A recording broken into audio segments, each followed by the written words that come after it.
I'm standing by the man-made lake in Skipton that flooded last September. 12 months on, residents are still struggling to rebuild their lives. They say Neelima Chaohan is drowning the town in red tape, hampering efforts to reopen businesses. This is Neelima Chaohan reporting for the Ballarat Courier. When were you first flooded? The 14th of January was our first closed day of business due to flooding. And are you still closed?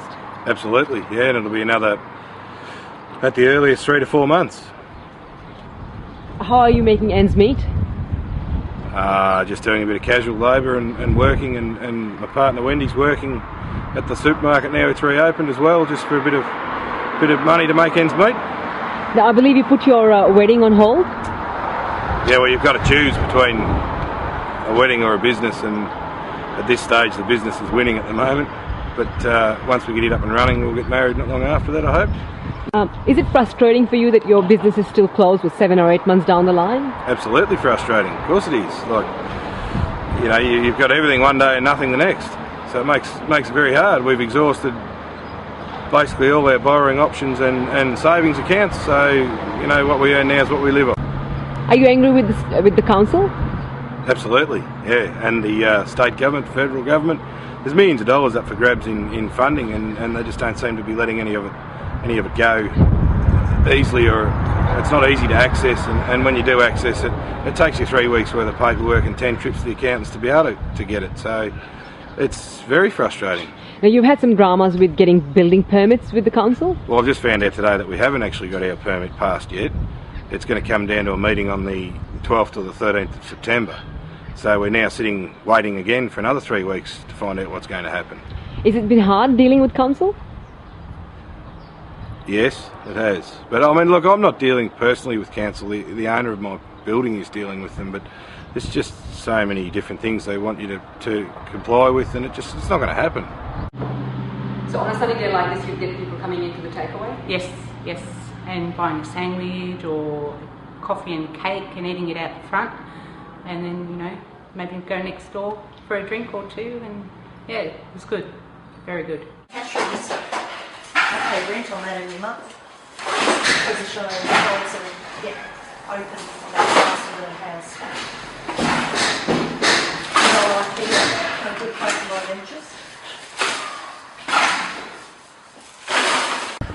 So tell me about the flooding, the day it flooded. Well, we were here, we'd just sandbagged all the day beforehand. We'd had half the town over here trying to help us because they knew we'd been flooded in September as well. We built walls up to waist high all around the building and the van we were living in. And the next morning, about 5:45, it broke through the drains and started filling the gallery and flooding out through our buildings and out the other side. And it just grew so fast and rose so rapidly after that we had to get out. And we couldn't get back in here for the clean-up for 2 days. And we came back with everybody and could see all the damage. Logs had come down the river, gone through the back walls, smashed in everything inside. Furniture had twisted in there and torn the walls out. We had a boat that came from nowhere, ended up in the backyard. It had dragged our car from the backyard, threw it in the front yard and flipped it upside down. There was nothing left. What we had when we walked out was all we had left. So a year on Father's Day from the first September floods, are you back inside the house now? Everything running? No, nothing's running. We had actually managed to open the gallery in December for 1 month and get all our business back, and the artists had stayed with us, and we looked at having a future, but still nothing was done about the drainage or the river. No one had looked at it.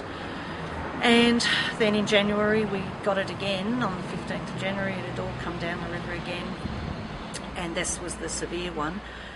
We're still in the caravan, we're waiting for permits all the time. We're stuck in the caravan. Now we're waiting for a certificate of occupancy to get back into our home since the firewall's been built. So where have you been living? In a really small caravan in our yard, because our bigger caravan was lost in January as well. So you spend the winter living in the caravan?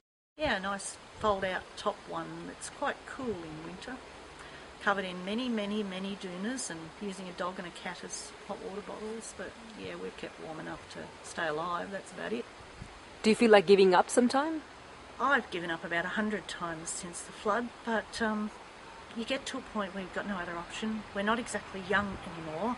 We can't just pull up stakes and go somewhere else and say, oh well, we'll just start again.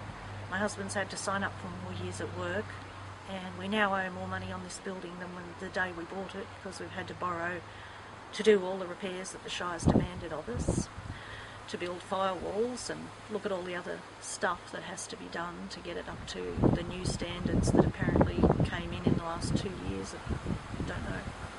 Has the Shire, the Corangamite Shire, been helpful in all this process? In September, no. In September there was no support, nothing, because we were the only ones that lost our home. In January they brought skips, they brought the disaster fencing that's still around the property because we were waiting for a fence to be put up. They promised many things. They were going to be helpful, they were going to do this and they were going to do that, and they were going to get the business open again. But it seems that with every hurdle we jump through or over, there's another one brought up. If we finish one thing they want, a new one came out. If they'd told us the day after the floods the things that they were going to make us do, we'd have walked away that day and been better off financially than we are today. It's been about 4 months since they've done anything. It's not a good look. No. I'll hang curtains and shut the door. No one will ever see it. Good luck with it all. We're better off than we were a month ago. But